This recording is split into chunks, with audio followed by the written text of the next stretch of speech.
Savatage formed in Florida in 1978 as Avatar, led by brothers John and Chris Oliva, John on vocals, Chris on guitar. They changed their name to Savatage in 1983, pursuing a strongly Judas Priest and Iron Maiden-influenced style of metal. Their other members included Steve "Doc" Wacholtz on drums and Keith Collins on bass, who was later replaced by Johnny Lee Middleton. They meandered between basic metal and more commercial fare before adding second guitarist Chris Caffrey and hitting their stride in 1990 with Gutter Ballet. The band showed a flair for intense melodic hard rock, dramatic balladry, and elaborate operatic concepts, which they pursued over their next few albums. Chris Oliva was killed in an auto accident in 1993, and he was replaced by former Testament guitarist Alex Skolnick, but the new lineup was ill-received. In 1995, Savatage released their second rock opera, Dead Winter Dead, an even more ambitious undertaking than its predecessor, Streets. They also achieved crossover success with Christmas Eve Sarajevo 1224, which received heavy rotation on multiple radio formats during the Christmas season. While they toured Europe and Japan, the group forewent an American tour to work on their new project, Christmas Eve and Other Stories, recorded by the Trans-Siberian Orchestra, TSO, comprising of Savatage and a large orchestra. John Oliva has since admitted that he was annoyed to see the success of TSO with what was originally a Savatage song, leading him to believe that the biggest barrier to success as Savatage was the name. Also in '95, another live album, Ghost in the Ruins, a tribute to Chris Oliva, was published with old recordings taken during the Gutter Ballet tour. This release is titled Final Bell in Japan and Ghost in the Ruins elsewhere. Ghost in the Ruins was one of the titles the band previously considered for the album Streets. The Wake of Magellan was released in 1997 after a break to deal with the huge success of TSO and dealt with such concepts as the worth of a life, suicide, and drug abuse, drawing on real-life events. Savatage parted ways with longtime label Atlantic after this release and eventually signed on with a much smaller organization, Nuclear Blast, although TSO albums would in the future remain on the Atlantic Lava imprint. John Oliva said that this was a good move as Nuclear Blast loved their band and knew their songs. Due to John O'Neill and Savatage's longtime engineer Robert Kinkel's songwriting, the main differences between Savatage's last two albums and TSO are the usage of a real orchestra and the fact lead vocals are not played only by Oliva and or Zachary Stevens as in Savatage, but by a huge number of guest singers. Savatage continued to focus on their TSO project for a while, releasing The Christmas Attic, but the release of Poets and Madmen in 2001 was highlighted by John Oliva's return as lead vocalist in studio, replacing Zach Stevens, who left the band citing family reasons, and the departure of Al Pitrelli, who accepted an offer to join Megadeth in 2000. Pitrelli did record solos for some songs prior to his departure. Another very limited U.S. tour followed, supported by Fate's Warning in the early shows, and then Nevermore for the remainder. Around this time, Caffrey chose Zach's replacement in the form of singer Demand Genia, who was once again brought to the band from longtime friend, Circle to Circle manager, co-founder Dan Campbell. Damon sang the song Edge of Thorns as his audition song. Damon performed Zach's parts on tour, with John having increased vocal role in proceedings. Jack Frost auditioned for the role of rhythm guitar player and got the gig.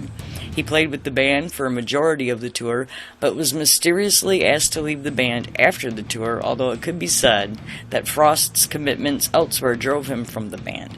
For summer festival appearances in 2002, the band was joined by Annihilator's Jeff Waters. Savatage have remained inactive since that tour, with band members concentrating on other projects, such as TSO and John Oliva's Pain. This has not pleased everyone, with Chris Caffrey in particular citing his anger at Savatage not recording a new album in almost 5 years as of 2006. TSO continues their releases, and Savatage's members are mostly split up between its two touring lineups, but during the European tours in 2011 and 2014, Petrelli, Caffrey, Middleton, and Plate were all featured together on stage.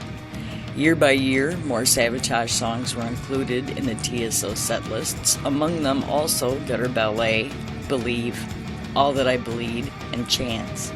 John Oliva usually doesn't play on stage with TSO, while Paul O'Neill in recent years started to do it very often during some selected songs.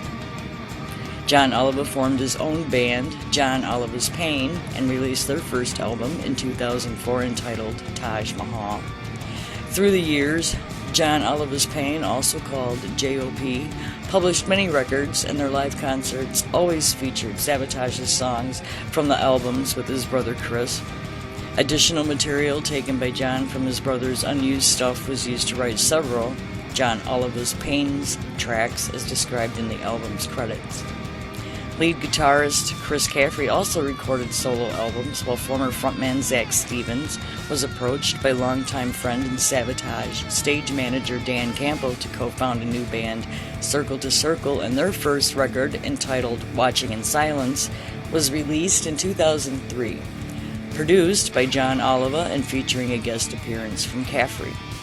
After a dispute with the management during the tour, Zach's entire band left and joined John Oliva's Pain. Zach regrouped with new members and released other new records, and since 2011, the band included more and more Savatage songs from the records with Stevens at vocals in their set lists, and in 2012, also the entire The Wake of the Magellan album was played.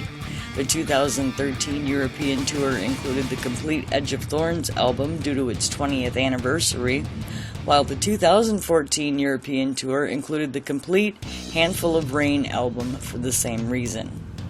In addition to his work with Trans-Siberian Orchestra, drummer Jeff Plate performed with electric violinist Mark Wood and joined Metal Church. He also reformed Wicked Witch with Zach Stevens, renaming the band Machines of Grace and releasing a self-titled album in 2010. On October 17, 2003, the Masquerade in historic Ybor City, Tampa, Florida, USA, fans were invited to remember and celebrate the life and contributions of Chris Oliva at a 10th anniversary memorial concert. It featured Circle to Circle, John Oliva's Pain, and Dr. Butcher as supporting acts, and as headliner, a special one-night-only band composed of John Oliva, Johnny Lee Middleton, Steve Doc Wacholtz, Chris Caffrey, and John Zahner, who played only selected songs from the albums with Chris Oliva. Many Chris parts were executed by John himself using keyboards. The show was not intended, recorded, or filmed for any sort of live album. In 2013, in support for John's first solo album, titled Raise the Curtain, John has been giving many interviews, and during at least one, he mentioned the possibility of a new Savatage music is something he's considering. In April of 2017, it was announced that Savatage producer, lyricist, and co-composer Paul O'Neill had died at the age of 61.